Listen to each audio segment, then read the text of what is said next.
Minha irmã, meu irmão, estamos celebrando a 7ª e última semana do tempo pascal, semana situada entre o domingo da Ascensão do Senhor e o domingo de Pentecostes. Neste período se celebra a Semana de Orações pela Unidade dos Cristãos. É preciso, para além de nosso empenho em favor da unidade do corpo de Cristo, que é a Igreja, colocarmos nas mãos do Senhor a obra da unidade dos cristãos, que supera nossos esforços. A unidade é um dom do Espírito Santo. Preparar a solenidade do Divino Espírito Santo deve ser um gesto de fé que sempre nos apela a assumir uma espiritualidade de comunhão, caminho para a superação de oposições que ferem a unidade dos discípulos de Jesus Cristo. Agora, supliquemos. Trindade Santa, Pai, Filho e Espírito Santo, vós vos revelastes Deus da Palavra, quisestes dialogar com a humanidade, de modo especial por Jesus, o Verbo encarnado. Queremos escutar, acolher e meditar vossa palavra. Derramai em nós o espírito de amor. Concedei-nos um coração que escuta, pondera, discerne e escolhe em conformidade com vossa santa vontade. Enchei-nos do ardor missionário para dar testemunho da luz, a verdadeira luz, Jesus Cristo, luz do mundo. Fazei de nós servidores do vosso reino e operários da fraternidade, e deixai a Senhora Auxiliadora nos acompanhar nos caminhos desta história, inspirando-nos o cuidado pela vida e a promoção da paz. Assim seja. Amém.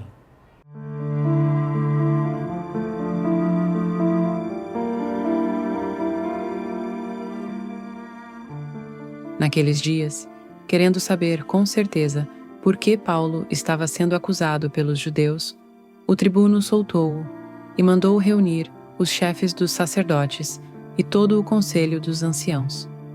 Depois, fez trazer Paulo e colocou-o diante deles. Sabendo que uma parte dos presentes eram saduceus e a outra parte eram fariseus, Paulo exclamou no conselho dos anciãos: Irmãos, eu sou fariseu e filho de fariseus. Estou sendo julgado por causa da nossa esperança na ressurreição dos mortos. Apenas falou isso. Armou-se um conflito entre fariseus e saduceus, e a assembleia se dividiu. Com efeito, os saduceus dizem que não há ressurreição, nem anjo, nem espírito, enquanto os fariseus sustentam uma coisa e outra. Houve então uma enorme gritaria. Alguns doutores da lei, do partido dos fariseus, levantaram-se e começaram a protestar, dizendo: Não encontramos nenhum mal neste homem. E se um espírito ou anjo tivesse falado com ele? E o conflito crescia cada vez mais. Receando que Paulo fosse despedaçado por eles, o comandante ordenou que os soldados descessem e o tirassem do meio deles, levando-o de novo para o quartel. Na noite seguinte, o Senhor aproximou-se de Paulo e lhe disse: Tem confiança. Assim como tu deste testemunho de mim em Jerusalém, é preciso que tu sejas também minha testemunha em Roma.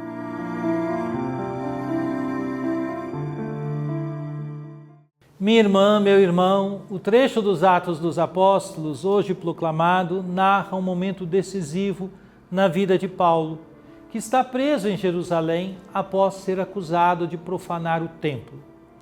Diante do sinédrio, composto por saduceus e fariseus, ele faz uma declaração estratégica que provoca uma divisão entre os dois grupos.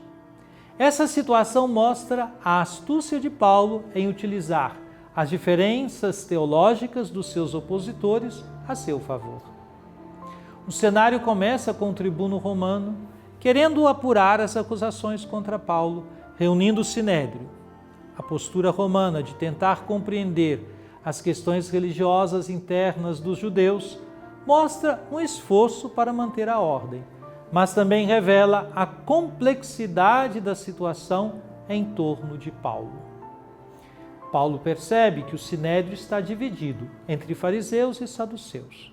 Com sabedoria ele declara: irmãos, eu sou fariseu, filho de fariseus. É por causa da esperança na ressurreição dos mortos que estou sendo julgado. Essa afirmação provoca imediatamente uma dissensão entre os dois grupos, pois os saduceus negam a ressurreição, enquanto os fariseus a defendem.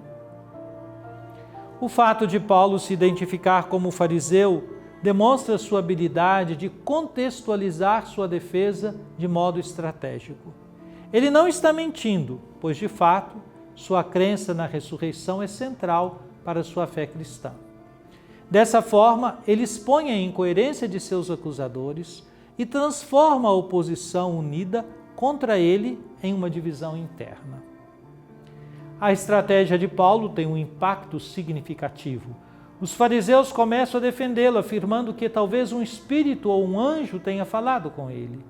Essa mudança de postura mostra como a questão da ressurreição, tão fundamental para a fé cristã, é também um ponto crucial dentro do judaísmo do período.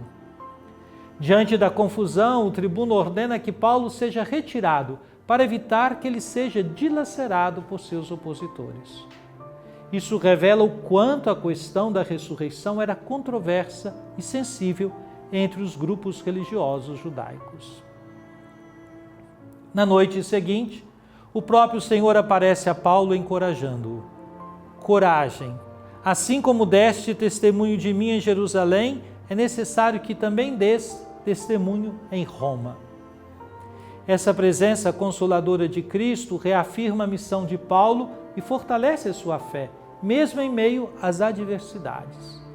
A promessa de ir a Roma confirma que sua prisão não é um fracasso, mas parte do plano divino para fazer expandir o Evangelho. Este episódio ensina aos cristãos a importância da sabedoria diante das situações adversas. Paulo não se vitimiza, mas utiliza sua inteligência para testemunhar sua fé, mesmo em um ambiente hostil. A coragem do apóstolo e sua capacidade de transformar uma situação de julgamento em oportunidade de pregação são inspiradoras. A divisão entre fariseus e saduceus também nos desafia a refletir sobre as divisões internas na igreja hoje. Assim como Paulo conseguiu encontrar um ponto comum em meio às divergências, os cristãos são chamados a buscar a unidade em torno da verdade central da fé, a ressurreição de Cristo. Por fim, a aparição do Senhor a Paulo nos lembra que Deus não abandona aqueles que se colocam a serviço do Evangelho. Em meio às lutas e perseguições, o cristão pode ter certeza de que Cristo está presente, fortalecendo e guiando para novos caminhos de missão e testemunho.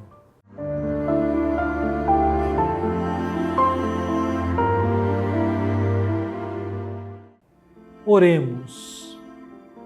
Ó Divino Pai Eterno, tendo ouvido e meditado a palavra sagrada, concedei-nos dar testemunho da luz do vosso amado Filho, Jesus Cristo nosso Senhor.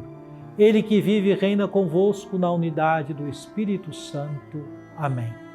Venha sobre você, minha irmã, você, meu irmão, sobre sua família e sua comunidade, a bênção de Deus, Pai, Filho e Espírito Santo. Amém.